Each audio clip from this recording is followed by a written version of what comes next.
So yon mga kois, bale bago ako magluto, magprito para magbubukas muna ako ng negosyo, diba? Kasi kailangan pera muna bago ang lahat. Tindahan ko, taklob na taklob pa. Hindi naman ako nananakawan dito kasi kilala na ako. Kilala na akong kilala akong sarao. Pag nahuli ko, talagang basag. Pati buong pamilya nila talagang dadamay ko pag ninakawan nila akong paninda dito sa tindahan ko, di ba?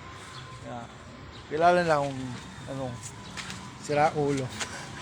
Kaya ilag din sila, di ba? Ilag din yung mga magnanakaw na dito sa amin. Kaya kilala ako eh. Hindi ako basta-basta na ano na tao na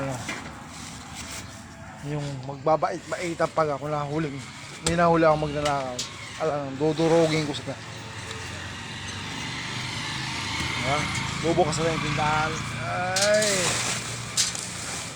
mabait ako sa mabait, pero pag ginawa naman akong katarantaduhan ng ina, talagang pati hanggang buto talagang didikdikin ko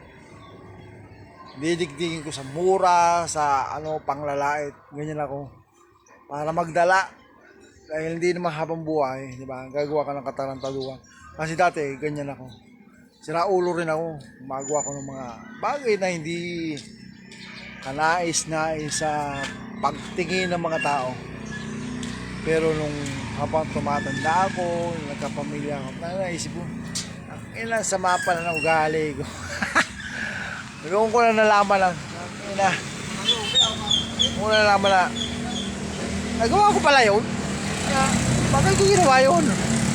Doon mo ma-realize ang isang bagay na bakit mo ginawa yung isang bagay na yun. Kasi siyempre bata ka pa, di ba? Alam mo, ay, gagawin ko to, trip ko to. Ngayon, walang magulang sa'yo na nag-asasaway. Kasi magulang ko nun, hiwalay. Hindi, si Papa dito sa Ligaw dati. Ako noon, kung saan kasi ako napunta eh. Punta akong Cavite, kung saan punta akong Tagaytay. Manila boy kasi ako dati eh. Punta akong Makati, Quezon City, Pasay. Aliw-aliw ang buhay ko nung dati, kung saan ako napunta.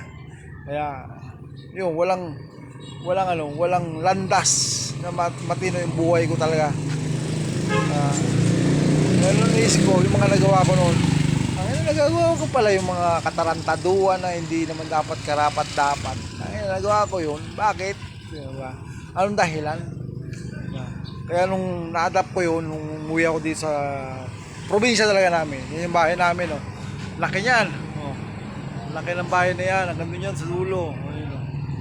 Ano to? 500, alos 475 square meter yung lupa ng ninuno ko, nung nilololo at nilola. Tapos yun, namana ng papa ko, bali 5 sila maghahati-hati rin sa lupa na to.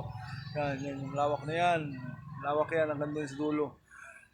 Yung sila magkakapalit, kaso yung apat, puro babae, di ba? Si papa lang ang lalaki, kaya dapat lalaki lang dapat magmana ito.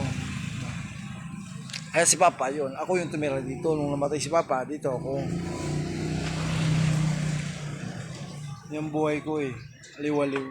Anong panahon ngayon, straight ahead na tayo. Bawal lang mga bisyo na bisyo ko lang talaga. Yung sigarilyo, tinigilan ko na. Kasi, ngayon, naisip ko, usok, i-adapt mo sa katawan mo. Tagal ko na nigarilyo, 11 to 1 taon ba ako? Nung isang taon lang ako tumigil eh. 11 years old ako.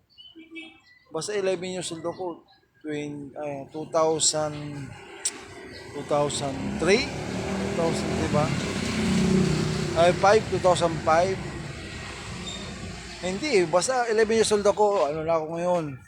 39 years old ako, 2025 ngayon. Basta 11 years old ako nung nanigarilyo ako. Tagal na. 11 ako noon, ilang taon na ako ngayon? 39, di ba? Tumigil siguro ako ng ngayong taon lang, nakaraan taon lang ako tumigil manigarilyo eh. 39. Ngayong taon din ako nanigarilyo, di ba? Yung bali, yung nagiging base ko lang talaga, tuwing Sabado, yung inom, yun na lang talaga. Alak lang, yun lang. Pero hindi araw-araw, hindi katulad ng papa ko na. Almusalan, tanghalian, gabihan, wala yan.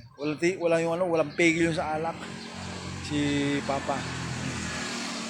Kaya yun, yan, bahay na to, antigo, antik na bahay. Mga sinaunang bahay ang bahay na yan. Yan, flex ko lang yung mga bahay-bahay na yung mga ganyan, antigo. Yung may katapat din kaming bahay, yun o. Antik din yan, o, di ba? Bihira na lang din sa Bicol, ay sa Ligao, na may antik na bahay. O, yung katulad doon sa ano, sa napangasawa ng tito ko. Nakapangasawa ng tito ko na mga Matias, yun. Yung bali yung doon sa dulo, sa may palengke. Ano yung White House na tawag. Pero ganitong itsura rin na bahay. Yan, ganitong itsura rin na bahay. Antik din, pero pinituran nilang puti. Kaya tinawag na White House. So yun, bago magtagal ang live ko, di magbubukas muna akong negosyo, di ba? Yun, bye.